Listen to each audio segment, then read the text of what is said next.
I've debated for like a while whether I want to make this video or not, but with how upset that I was the other day, and with all the shit that's happened in between me making the last video and now, by the time I'm recording this, which is February 7th. So the holiday in question is 7 days away from when I'm recording this, and I figured, why not? I have so much stuff going on my mind and so much shit to talk about. Why not make the video, right? And I bet every single person on planet Earth is probably wondering, why does this guy hate this holiday so much? Well, me forever being alone for one, but also, every time this holiday comes around, something bad always ends up happening. It's like a curse. And if you couldn't already tell, I'm going to try and be as calm as possible making this video, despite how much I want to scream my head off right now. But because of the last video and how much I destroyed my vocal cords because of it, I'm going to be trying to be as calm as possible. But I will end up screaming my head off later on in the video because of a certain somebody that I'm going to be talking about in a minute. Now that we've cleared some stuff up, let's take ourselves back to the end of summer of 2020. I'm sure we all remember that because it was by far one of the worst summers of our lives. It was around this time I had started my 6th grade year. And I meet this girl, who for the sake of privacy we will call girl number 1. We get close and everything, you know, how 6th graders usually would start, like, talking, you know. So then towards the end of the year, in like April, I eventually ask her out. And she says, oh, I'm not interested in anyone, you know, whatever. Then, literally, over the summer, she finds a boyfriend. Keep that in mind because that's going to be a recurring theme throughout this entire video. We fast forward another year where we meet girl number 2. But unlike girl number 1, she leads me on, making me think that I have a chance, only for her to break my heart. Ah! And then, around that same year, we move on to girl number 3, which that was a really big situation because all of her friends were a major factor in that, and I really don't want to get into that. So, and only people that, like, really know me, like, personally, that they know of that situation. And if you really care that much for around what time period this took place around the time I was making the PBF films. And then there's girl number 4. This one hit me hard, and you're gonna find out why. Similar to girl number 2, she makes me think that I have a chance. And, like, we were talking for, like, a while. We were close. We were fond of each other.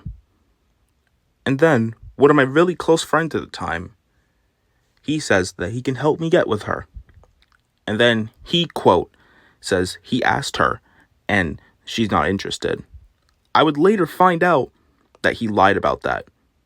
Because he decides to get with her. Even though he knew that I liked her.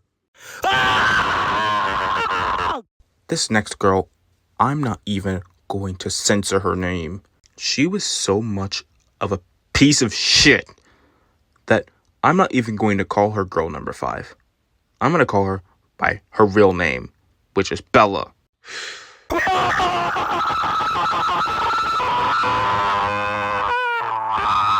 This girl has been the literal root of my problems for over a year.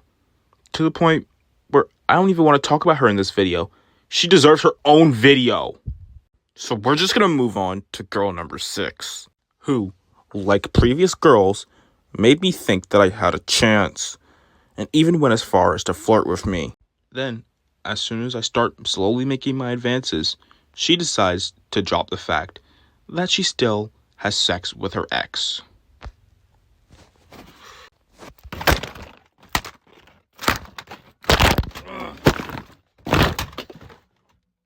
Yeah, I just love when I get led on.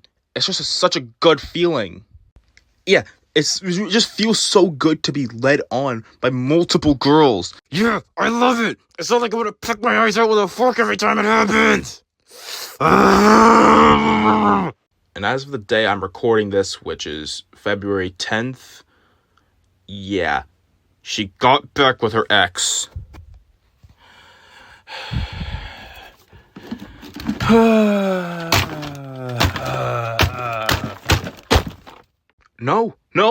I'm making sure that I get this uploaded on the holiday in question, because it is by far the worst holiday that ever could have been created. This is literally just a holiday that makes single people feel like shit because they have no one and probably never will have anyone. And it certainly doesn't help when Google thinks that it's an absolutely great idea to start recommending me couples and stuff and Valentine's related bullshit. How is that supposed to make me feel? How is that supposed to make anybody that is single feel? Literally, most of my friends, they love to talk to me, of all people, about their relationships, knowing about all of the rejections that I just talked about. How is it supposed to make me feel? What is going through your head when you decide that? Hey, you know what would be a funny idea? What if we talked to PDF about our relationships? His reaction would be so funny. Do you want a reaction? I'll give you one. I'm so done.